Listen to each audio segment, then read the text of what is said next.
Ézéchiel chapitre 37. En ces jours-là, la main du Seigneur se posa sur moi. Par son esprit, il m'emporta et me déposa au milieu d'une vallée. Elle était pleine d'ossements.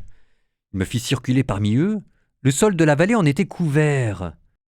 Et ils étaient tout à fait desséchés. Alors le Seigneur me dit, « Fils d'homme, ces ossements peuvent-ils revivre ?» Je lui répondis, « Seigneur Dieu, c'est toi qui le sais. » Il me dit alors, « Prophétise sur ces ossements. Tu leur diras, « Ossements desséchés, écoutez la parole du Seigneur. Ainsi parle le Seigneur Dieu à ces ossements. Je vais faire entrer en vous l'esprit et vous vivrez. Je vais mettre sur vous des nerfs, vous couvrir de chair et vous revêtir de peau. Je vous donnerai l'esprit et vous vivrez. Alors vous saurez que je suis le Seigneur. » Je prophétisais comme j'en avais reçu l'ordre. Pendant que je prophétisais, il y eut un bruit, puis une violente secousse, et les ossements se rapprochèrent les uns des autres.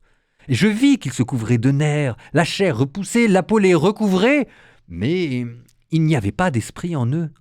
Le Seigneur me dit alors, « Adresse une prophétie à l'esprit.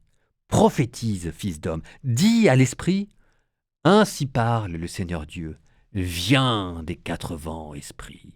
Souffle sur ces morts, et qu'ils vivent. » Je prophétisais comme il m'en avait donné l'ordre, et l'esprit entra en eux. Ils revinrent à la vie, ils se dressèrent sur leurs pieds. C'était une armée immense. Puis le Seigneur me dit, « Fils d'homme, ces ossements, c'est toute la maison d'Israël. Car ils disent, nos ossements sont desséchés, notre espérance est détruite, nous sommes perdus.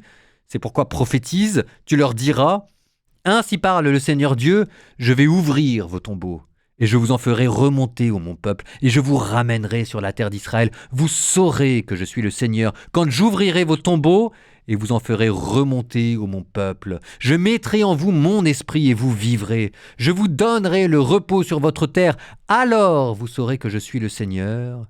J'ai parlé, et je le ferai. Oracle du Seigneur.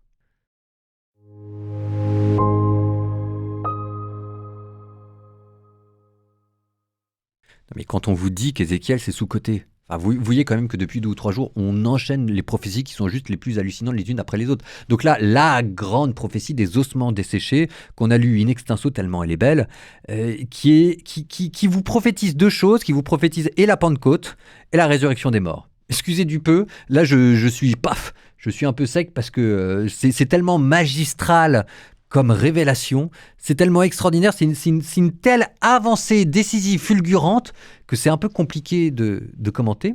En fait, c'est compliqué de commenter, mais c'est très, très intéressant, parce que nous, évidemment, on est habitué à cet esprit, on est habitué à ces prophéties, on est habitué à ces résurrections. Il faut imaginer que dans la tête des gens, ils ne savaient pas, ils ne connaissaient pas la résurrection des morts, ils ne connaissaient pas la Pentecôte, ils ne connaissaient pas l'Esprit Saint. Et là, tout d'un coup, il y a coup sur coup, et l'un et l'autre qui arrivent, boum. Ça c'est Ézéchiel.